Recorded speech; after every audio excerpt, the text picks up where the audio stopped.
So we're gonna keep progressing today on Britannia. At least that's my plan, because I still think I mean, it's a mod that we've never explored before. So that, first things first is going to be the most interesting one for me to bumble my way through.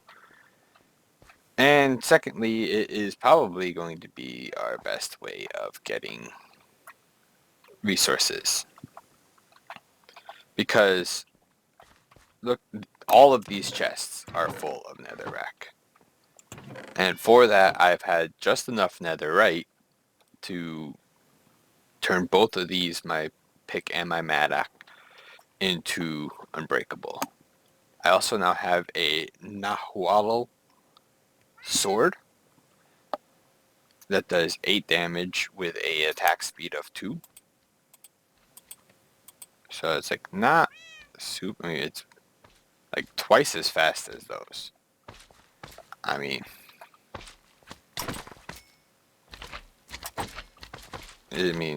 it's no different really than this. Right, I can just pop all them with this and it's going to be the same outcome. But for harder enemies, my goal is to get this up a lot higher. Right now it's at 8, whereas this was at 11 with no diamond and no sharpness. But the problem is that had 2. This has 4 left. I already used 1 to give it a diamond upgrade. But right, it has 4 additional ones that I can still add to it. Which I haven't decided yet if unbreakable is going to be necessary for that. If unbreakable is what we want to go for, we'd also have the option of doing gilded to trade 1 ability slot for 2 more upgrade slots. So right now with the 4 that it has, it can't even get to unbreakable because it needs 5 total for reinforced plus a 6th one for netherite upgrades. When we look at our slot listings, that's going to take up harmonious and recapitated, so that gives us 2 additional ones for attack damage. You look at the upgrades here. Where's sharpness? Sharpness is 1 damage per level to a maximum of 5 damage. So, I mean, granted, that's not a huge amount of damage upgrade, but I think it's going to be our best way to do it. Because there's really nothing else here that is going to just be all around overall damage. Sweeping is totally useless. But so, that's if we want to go for that. It's only 5 ever, right? So if we do unbreakable, that's going to be 6. We can then do 2, so that's going to only be 4 damage upgrade. If we do it the other way and we don't worry about the damage or the durability, and we go for all-out damage, between sharpness being 1 additional damage and then smite being an additional 2.5 against undead, we could potentially, that's 5 extra levels of that. It's 10, 12.5 damage if we were to do both of those. But it also is then going to have like no durability, right? Like it's going to break all the time on us. So I mean, it's a thing, something that we have to keep in mind.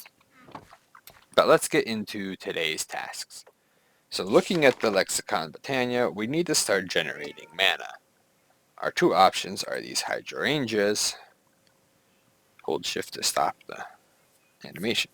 So these are liquid-based passive generators. They suck up any still water in a 3x3 area at the same altitude around them, converting that water into mana.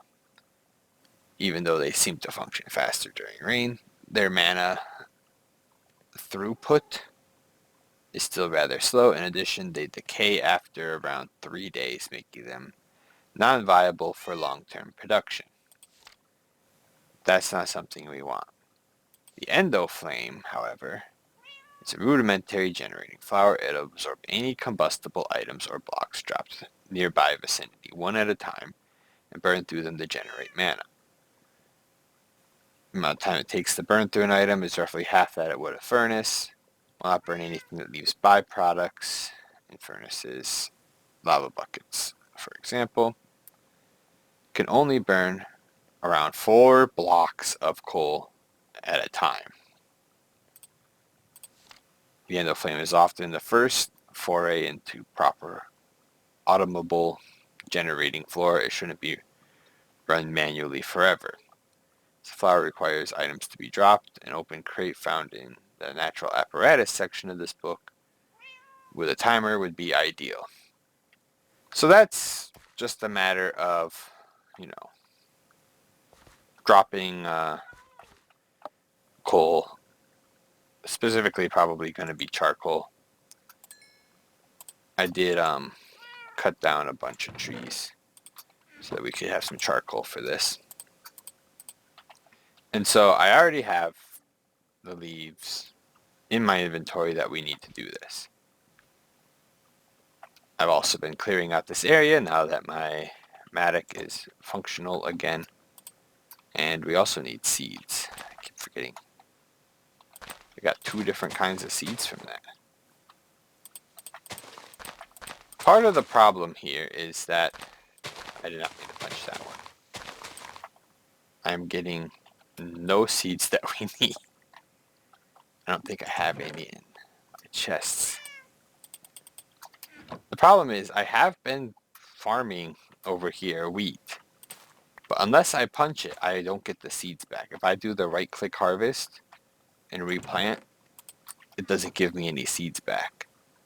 So it's been a little on the annoying side because it's like the whole point of this was to get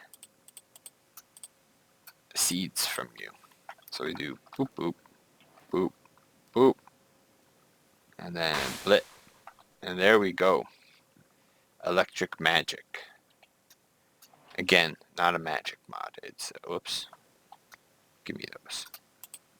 This is a technology mod where we turn plants into energy sources. Make 2. I now have 2. So the other thing that we need though is the mana spreader.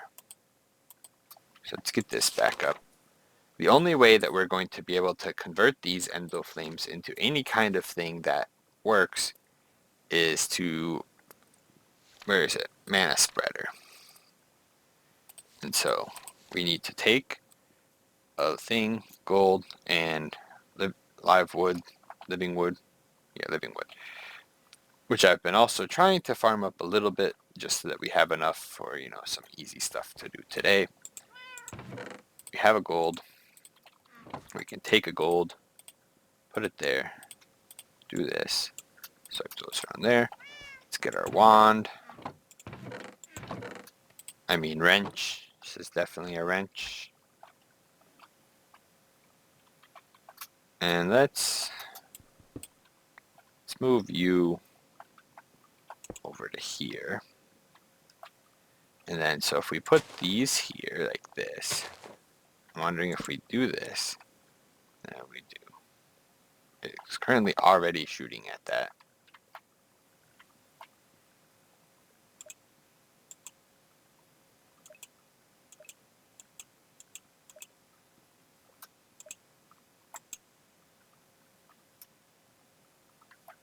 Is this working now? Do this one to there. I think this is working. So now if I throw... No? You don't like that? Hello? Oh, there we go. Is this one functioning? We have mana.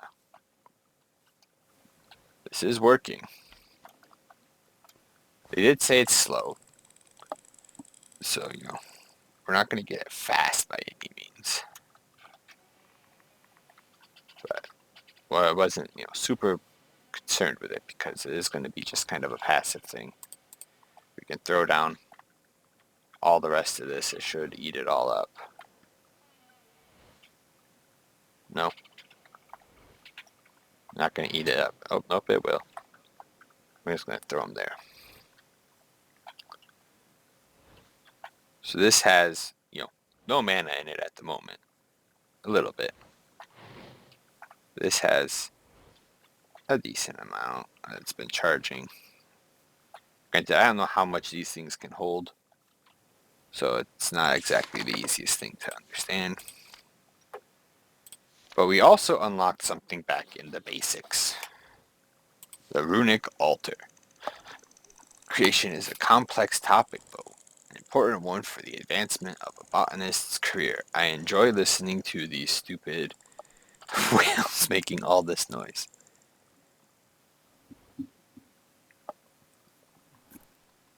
Requires a firm grasp of the concepts of mana manipulation. We definitely have those. Runes are vital components of complex magical devices or flora. So we need a mana diamond or a mana pearl surrounding living rock. Then we get a runic altar. So I know for a fact that we get a mana diamond by throwing it into this pool. The question is, how much mana is required to do this? Look, it says no. So we know that we don't have enough. It has been chewing through those. This might take a while. But the problem is, we don't have anything in the generating flora that we can unlock or have unlocked yet to make it better. Unfortunately for us, these are not any of the flowers that we want. We're looking for the orchid. There's a lot of functional flower. I'll bring hourglass. Requires mana steel though.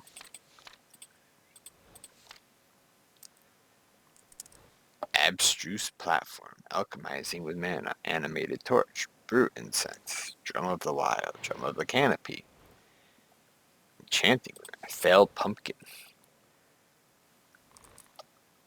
These are all, interesting things, but nothing that we really need at the moment.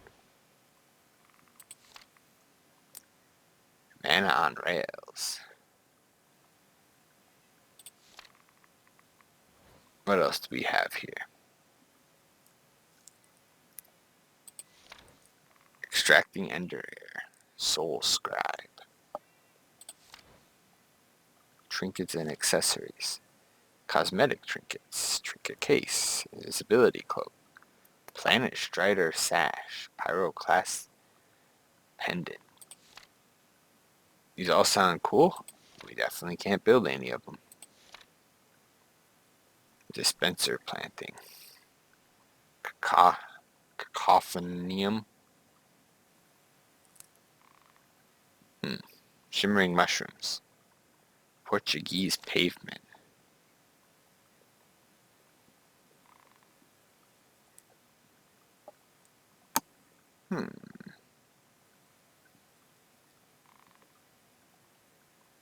Detailed roads. Stairable and slabbable.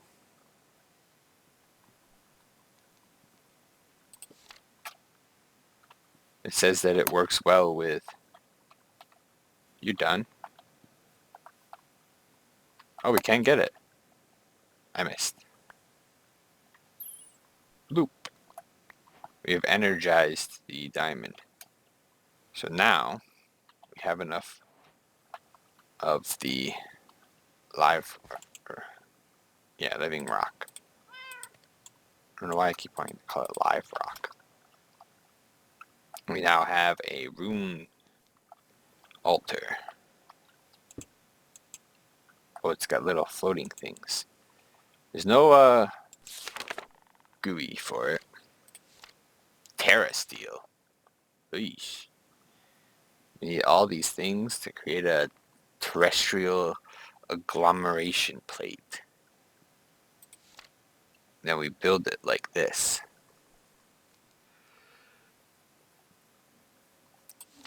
And then, wait, hold on, what?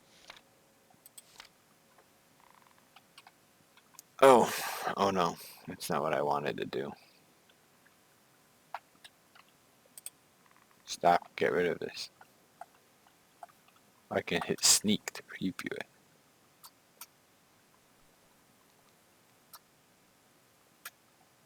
Pasture seeds. How do I get rid of this?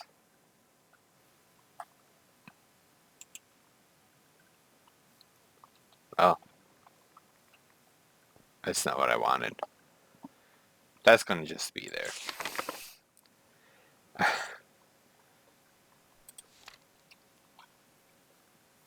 Can we get rid of this? The excavate shape 1x2. I don't know what I just did. 5x5.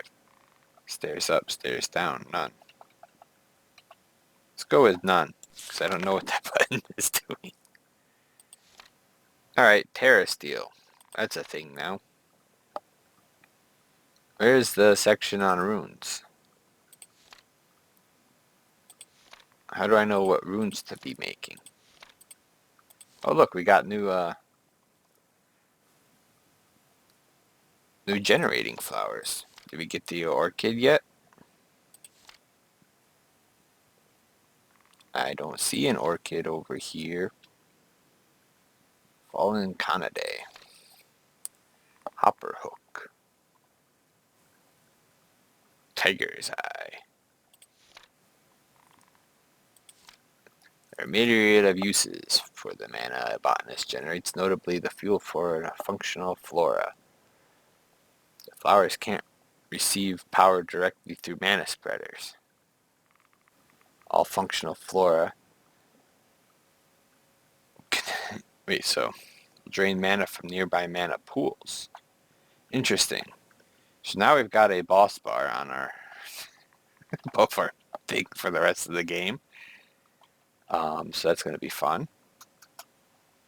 And looks like in order to progress much further in this mod, we're going to need to start building a lot more of these mana spreaders and stuff. I'm trying to decide how I want to build this side of the base. And I think in the end what we're going to do is, this is also something that I guess we still want to be making. I don't know. At the end though, maybe we're going to build this as like a bunch of floating islands. Because like, there's ways to shrink, right? Flower shrinking.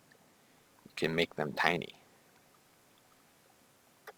Have a bit too much reach for certain use cases. Tossing one into a mana pool with an alchemist crystal or catalyst will, at the cost of some mana, shrink it, making its area of effect much smaller. Every other function remains the same. Like a Nendoroid. Cool. But they also decay. Interact with dropped items. Planting a flower over pods will add a small delay, not decay. That says delay. I can read. I promise that. Planting a flower on mycelium will create a larger delay via the use of boreal or infestational seeds. Given two flowers with the same delay, a generating flower, the endoflame, will pick up an item before a functional one does. For two flowers of the same type, it's a secret to everyone. So these are all the functional flora. And one interesting thing I've noticed about functional floras, let's look up the orchid in particular, is you can make them float with little tiny floating things. So if we type in floating, maybe that's how we can figure out what the main one is. That's gloat. How do we start with a floating? Oh, root beer float. Pasture seeds, flour, dirt. That doesn't seem so hard. But I think we're going to wrap up here just because it looks like from here on out, we're going to have to really look into which of these generating flowers I think will be the best for us. And from there I'll have to do a bunch of this reading off camera and try to figure out which ones will work for us. I have been collecting what latex we have been making from this over here. We will get back into industrial foregoing once we can start having a way to collect redstone automatically. Because at the moment, our biggest issue is the fact that, like, in order for me to get redstone, I have to go find it and dig it up. There's no, like, way for us to get it just on its own. These inferium seeds have not been multiplying. I wish they would. I've punched, like, 6 of them, 7 of them maybe. No multiplication there. In order for us to start growing those, we need to finish that altar, so we might do that next episode. We might not. It's you never know what I'm going to do from day to day. But for now, I think I'm going to call the episode here so that I can get it rendered and uploaded tonight. And yeah, we'll make progress eventually, I promise. It's usually slow to start, and then like after about like the halfway mark, so like towards like the 13th, 14th of the month, that's when things like ramp up in production and we start to do a lot more work. At least that's how it feels from past seasons. Maybe it's not the case. But for now, as usual, thanks for watching, hope you enjoyed, and I'll see you around for the next one.